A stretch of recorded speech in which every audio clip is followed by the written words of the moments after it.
주시면 제가 할 수 있는 범위 내에서 도움이 될 수 있는 말씀을 드리면 될 것 같아요. 그래서 평소에 마음이 걸리거나 이 문제에 대해서 굉장히 예민하거나 아니면 넘어가기 힘든 문제가 있잖아요. 그 문제를 한번 이야기해볼까요?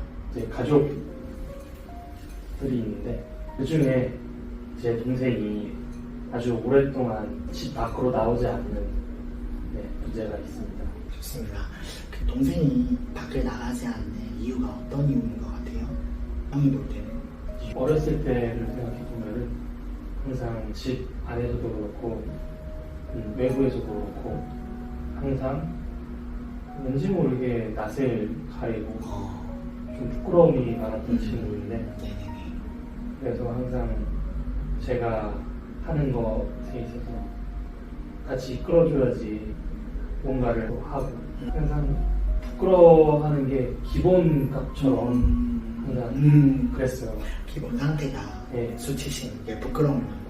네. 그래서 형이들 이렇게 제안하고 끌어주는 그런 순간들이 많이 기억이 나죠, 머릿속에서. 네, 학교 반 친구를 만나도 네. 인사를 보통 하는 게 보통 평범한 아, 친구 교우 관계잖아요. 가족들이랑 걸어가다가 친구가 인사를 해도 도망가고 우리가 대면하고 교류하는 것에 대해서 되게 부끄러움이 원래 좀 많았네요. 네, 그 동생분의 내 무의식 속에서는 마음을 열고 터놓고 다가가고 이런 것들이 되게 어려운 어떤 마음이 늘 존재하는 상태로 한 거잖아요. 그래서 그게 어쩌면 되게 아주 어렸을 적부터 형성된 자기의 성격이네요, 그죠? 네. 그래서 그 부분을 많이 끌어줬겠네요. 이제 성인이 돼서 저도 그런 모습들이 나아질 거라고 생각했고 부모님도 좀 그렇게 생각하셨는데 저는 이제 단순하게 이 문제를 생각했었는데 커가더라도 크게 바뀌지 않고 계속 그 상태가 유지되는 것 같고 제가 제 의지로 동생을 이끌어주는 것에 한계에 많이 봉착하기도 하면서 네. 또 그런 동생을 보고 있으면 마음이 편치만은 않은 그런 감정이 올라오면서 제가 화나는 그런 감정도 많이 느끼게 되고 답답해서 동생을 바라보는 저의 마음과 감정 상태가 되게 답답하고 화 같은 그런 분노까지는 아니지만 열불이 난다. 열정 터진다. 답답함이 항상 내재해 있는 그 상태가 많이 보였었거든요, 저에게. 실제로 답답하다고 느껴서 동생한테 표현을 많이 했어요. 예, 좀 더 적극적으로 살았으면 좋겠다라는 말을 좀 단도직입적으로 많이 했죠. 좀 따뜻하게 이렇게 어루만져 준다라기보다는 지적질 하듯이 많이 제가 그런 모습으로 동생을 대했던 것 같고. 동생은 어떻게 반응했어요? 또 자신감이 없는데 또 본인의 좀 아픈 곳을 건드리거나 자신감 없어하는 그런 약점을 지적하면 또 동생도 똑같이 기분 나빠하고 눈물 아리고 그랬구나. 그럼 그런 작용에서 일단 제일 먼저 점검을 하셔야 되는 부분은 일단은 형이 동생을 바라보는 필터를 먼저 봐야 돼요.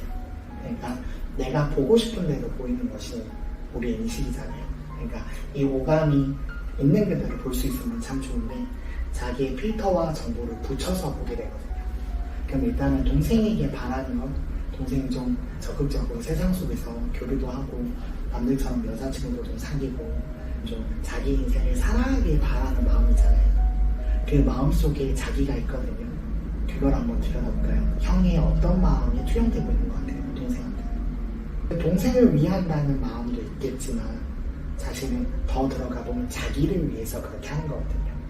내 안에서 동생을 픽스하고 싶고 고치고 싶은 마음에는 내가 바라는 욕구가 투영이 되어 있는 거예요. 사실은 더 정확히 얘기하면 동생이 문제가 아니라도 사실은 나의 인식이 결정을 하는 거잖아요. 어떻게 보면 누가 봐도 이 부분은 큰 문제가 되겠다라는 인식을 수신하는 것 뿐이지 실제로는 내가 내 마음속에서 동생의 삶의 방식이 문제라고 생각을 하는 나의 기준이 있는 거잖아요. 그럼 그 욕망과 기준 속에 내가 그 숨겨져 있는 투영된 욕구가 있거든요. 그게 어떤 욕구가 있는 것 같아요? 평범이라는 거죠. 제 아내는 평범하고 싶다. 평범한 가정이고 싶다.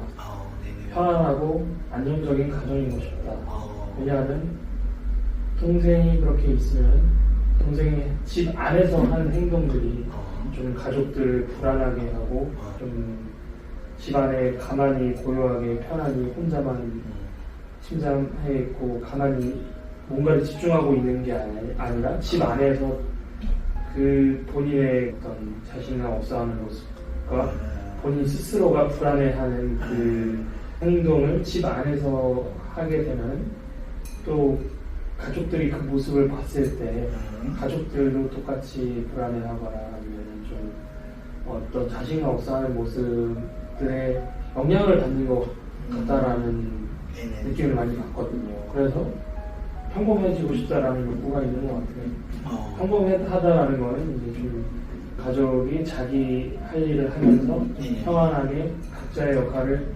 사회인으로서 가족 구성원으로서 잘 이루어졌으면 좋겠다라는 저의 바람이 투영돼서 동생이 올바르지 않다라는 관점으로 이제 바라보게 되는 저의 욕구가 있는 것 같습니다. 그죠. 그래서 그것이 보편적인 그림이 아니라는 것에 대한 나의 기준의 판단이 동생한테 작용하고 있잖아요. 네. 그럼 이제 더 바라보셔야 될 거는 내가 왜 편안함, 보편적인, 일상적인, 정상인 그런 기준 자체가 사람마다 사실은 좀 많이 다른데 근데 그 기준을 계속 주장하고 있는 이유가 뭘까? 편안함이라는 것을 내가 추구하는 상태에서 보고 있고 보편적인 것을 추구하는 상태에서 보고 있기 때문에 불편한 거거든요.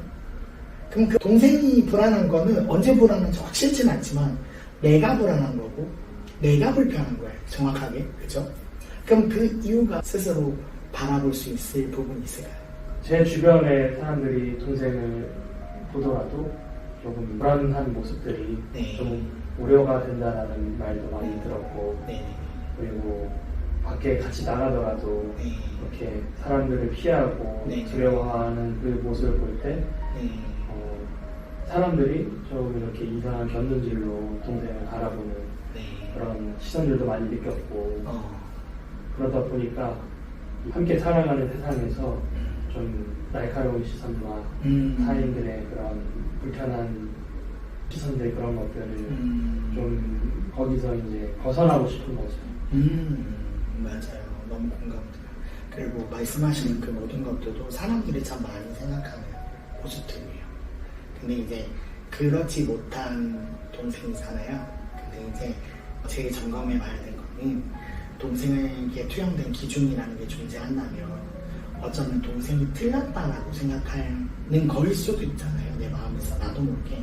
그럼 내가 사회적인 기준을 내가 충분히 수용해서 사회적으로 정상적인 삶을 살아가려면은 이런 모습이야 라고 했을 때 그 모습이 아닌 동생의 모습을 봤을 때 나는 거기에 대해서 되게 답답하고 불안하고 화가 나요. 근데 이 모든 것들을 문제시 여기는 것은 사실은 나의 의식이거든요. 내가 문제시 여기고 있는 거거든요. 근데 그 문제라는 관점에서 계속 바라본다면은 끝없이 동생분은 되게 이 집안 분위기를 무겁게 만드는 그런 사람으로만 각도가 고정돼서 바라봐질 거예요. 그래서 그 시선에 조금 자유로움이 존재한다면 이 문제를 해결하는 데 조금 더 도움이 될 수도 있거든요. 그럼 내가 보편적인 기준을 가지고 이 사람이 보편적이지 않다라고 하는 이 모든 것들은 다시 더 들여다보면은 어떤 진리적인 말처럼 느껴지지만 본인의 어떤 욕구가 존재하는 거다. 그 안에 반드시 욕구가 투영된다. 그 욕구를 바라보시기만 하면은 이 바라보는 시선의 각도가 조금 놓아질 수도 있을 거예요. 그래서 어떤 욕구를 붙잡고 동생을 바라보고 있는 것 같아요. 근데 한 가지 질문.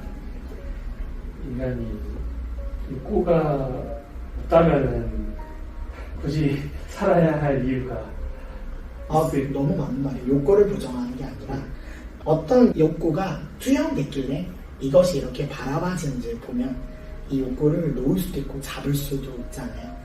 근데 내가 그것을 인식하기만 하면 내가 동생을 바라보는 필터가 놓아질 수도 있거든요.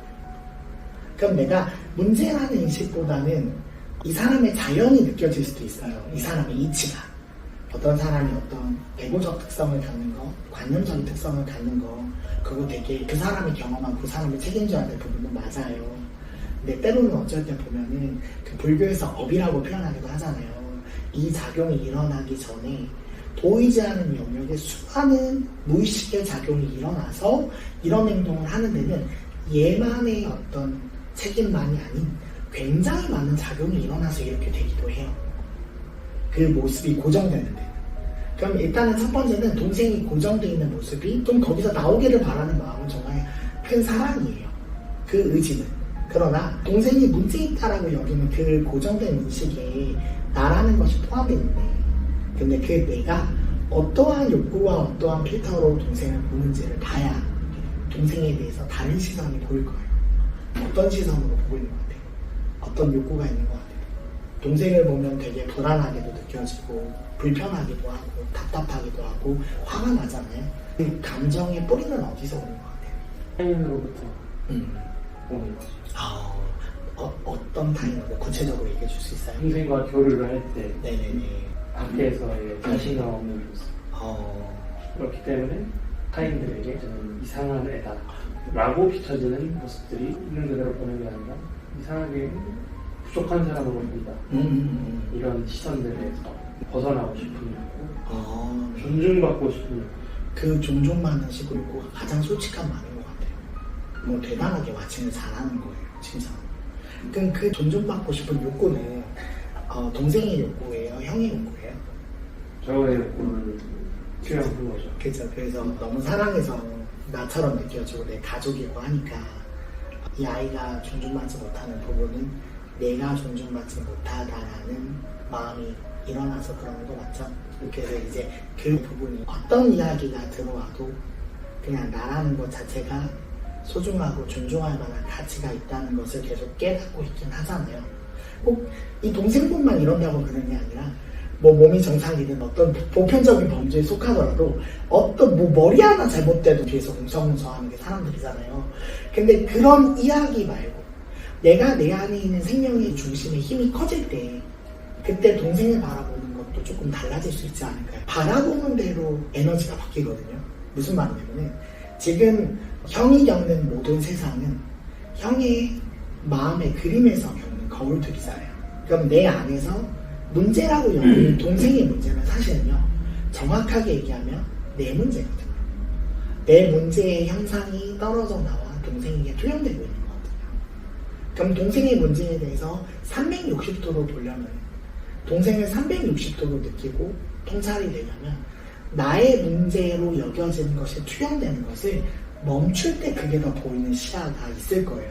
쉽게 말하면 이 문제는 내가 문제시하는 거라고. 예를 들면 내가 보편적인 어쩌다 이렇게 붙여서 만든 내 문제라고요. 사실 내가 겪고 있는 문제라고요. 정확히 동생은 동생 인생에서 겪는 문제, 행복, 희노애락이 있어요.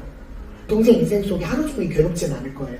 나름대로 편할 때도 있고 불편할 때도 있고 화가 날 때도 있고 동생의 문제가 동생 스스로 뇌에서 있어요. 근데 동생을 보고 내가 겪는 문제는 내가 겪는 문제라고요. 그러니까 나한테 옮겨져야 되는 부분이죠. 그러면은 내가 겪는 문제 속에 동생이 있는데 그럼 동생으로 형상화되어 있는 내 문제가 뭔지를 봐야죠. 그럼 그 문제의 욕구는 존중받고 싶은 마음이 내한테 있는 거잖아요. 그러면은 이 마음이 투영되는 거는 동생한테만 투영되는 건 아닐 수 있어요. 내가 많은 인생 동안에 소통을 하면서 내 근간에 존중받고 싶은 욕구, 그럼 더 들어가 보면 존중받지 못한 정보, 기억이 있을 수 있거든요. 그런 것들이 좀 있다고 느껴지는 부분인가요? 많죠. 그죠. 누구나 그래요. 저도 그래요. 근데 그 정보가 바탕이 되어서 욕망이 생기잖아요. 사실은 욕망이라고 하는 것도 되게 본능적인 건데, 근데 대부분 욕망의 결핍이 일어날 때 욕망이 엄청 강해지거든요. 그럼 나도 모르게 내 안에서 존중받지 못한 마음이 존중받고 싶은 욕구를 만드는데, 그 욕구가 동생에게 계속 끝없이 투영되고 있고, 그리고 내가 원하는 모습, 사회적으로 존중받을 수 있는 모습이 아닐 때 나도 모르게 내 무의식에서 계속 감정의 선이 건드려지고 있는 거예요. 그럼 요 문제의 정서적인 문제는 일단은 형이 첫 번째로 조금 풀어주셔야 되는 문제고, 두 번째는 그 문제가 놓아졌을 때 다시 한번 동생을 보면은 동생에서 가장 균형 있는 답이 나올 거예요.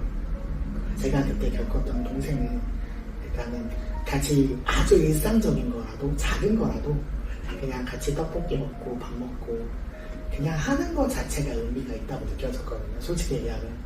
그리고 되게 어떤 마음이 느껴졌냐면 형이 자기를 어느 곳에 데려가고 누구를 소개시켜주고 같이 뭔가 한다는 것 자체가 되게 즐겁게 느껴졌거든요. 그리고 형을 많이 좋아하는 것처럼 느껴졌고 되게 기다리는 느낌이었어요. 그래서 그런 작용들이 일어났을 때 일상 속에서 동생분이 치유되는 그런 순간들을 제가 봤거든요. 그리고 동생한테는 형은 어떤 의미냐면 형이 세상을 연결하는 사람이에요. 그리고 유일한 친구예요. 하루 종일 기다리는 것 같이 느껴졌어요. 형이 내가 인정받고 싶고 사랑받고 싶고 존중받지 못했던 마음에서 올라오는 그런 결핍을 놓으면 놓을수록 그냥 좀 온전하게 사랑할 수 있지 않을까. 그러니까 제일 위험한 사고가 누구를 바꾸겠다는 사고가 위험하더라고요. 그 사람의 인생의 모든 변화는 그 사람이 선택하는 거더라고요. 아무리 노력해도 소용없더라고요. 그래서 그 부분이 조금 더 마음이 날 수 있도록 기다려주고 환경을 만들어주고 그 다음 바라보게 해주고 하는 역할을 누군가 동생한테 해주는 역할이 형의 역할이잖아요. 그 역할이 잘 이루어지면 될 것 같다. 일단 이야기를 들었을 때 제가 느끼는 건 한 가지. 동생에 대한 필터를 놓아야 된다. 그 필터가 놓아지면 문제 있다는 인식이 사라질 거다. 또 그렇게 안 볼 때 있으시잖아요. 근데 이제 순간순간에 올라오는 그 답답함과 감정 때문인 거잖아요. 그래서 이 아이가 밖에 나가고 사회에 연결되는 그건 스스로 의지를 낼 때까지 많이 기다려줘야 될 부분이고 그 부분을 조금씩 도와주는데 큰 의의가 있어요. 엄청 큰 일이에요. 얘한테. 그 자체로 잘하고 계시는 부분이라고 생각합니다. 그래서 제 핵심은 그건 것 같아요. 내 문제를 그냥 투영되는 거다. 그럼 내 문제만 해결해버리면 이 사람이 문제가 없는 사람이다. 상황이 문제가 없다. 그 문제가 있다 없다를 넘어선 의식 속에 해결책이다. 그래서 그 필터가 사라지실 때 그때 생명 자체로 보일 때가 많은 거예요. 동생에 대한 기억, 정보, 그 다음 그동안에 겪었던 모든 일들보다는 그냥 동생의 생명의 작용대로 그냥 있는 그대로 보인다면 어떨 것 같아요. 그죠, 그죠. 그러니까 순수하게 보면 어떨 것 같아요. 동생이 어떻게 느껴질 것 같아요? 귀하게. 네. 느껴지겠죠. 더 사랑할 수 있을 것 같지 않아요? 그래서 솔직히 지금도 많이 사랑하잖아요. 진심으로는. 근데 이제 진심과 붙어있는 부분을 그 분리하는 공부를 잘 하시면 어느 순간에 그냥 있는 것만으로도 고마울 때가 올 거예요. 근데 그 시선으로 바뀌면 이상하게 제가 상상을 해보면 그 시선으로 전환만 되면은 왠지 모르게 해결되는 부분이 많더라고요. 그러니까 내가 내 안에서 분리감을 느끼고 평가하고 문제시 여기는 의식이 통합되고 연결되는 것만으로도 정서적인 에너지 변화만으로도 이상하게 변화가 있어요. 정말 우리 형의 의식이 통합될수록 귀하고 귀중하게 그냥 느껴질 거라고 생각합니다. 그냥 변화가 있어요. 그 바라보는 시간만 바뀌어도 변화가 있어요.